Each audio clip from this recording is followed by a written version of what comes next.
यह बात जानकर आपको काफी हैरानी होगी कि महाभारत जैसा विशाल युद्ध करवाने के बावजूद शकुनी को स्वर्ग मिला। क्या आपने कभी सोचा है कि क्यों शकुनी ने कुरुवंश को बर्बाद करने के लिए इतनी बड़ी साजिश रची? यह सब तब शुरू हुआ जब गांधारी का विवाह धृतराष्ट्र से करा।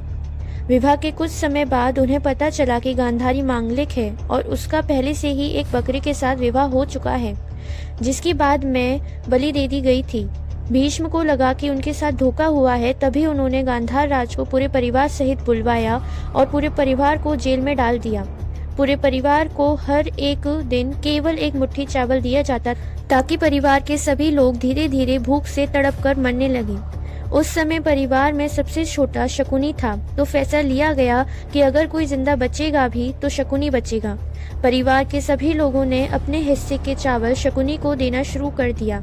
शकुनी ने अपनी आंखों के सामने परिवार के एक एक सदस्य को मरते देखा। जब अंत में शकुनी और उसके पिता गांधार बचे तो गांधार नरेश ने अपनी पूरी ताकत लगाकर शकुनी का घुटना तोड़ दिया। शकुनी दर्द से चिल्लाया, पिताजी ये क्या किया आपने? गांधार नरेश ने कहा, ताकि तुम जीवन भर ये ना भूलो कि तुम्हारे परिवार को कैसे तड़पा तड़पा के मारा गया था। टूटा हुआ पैर तुम्हें हर एक कदम पर याद दिलाता रहेगा तुम्हारे परिवार को किसने मारा। बदला लेना खत्म कर देना पूरे परिवार को।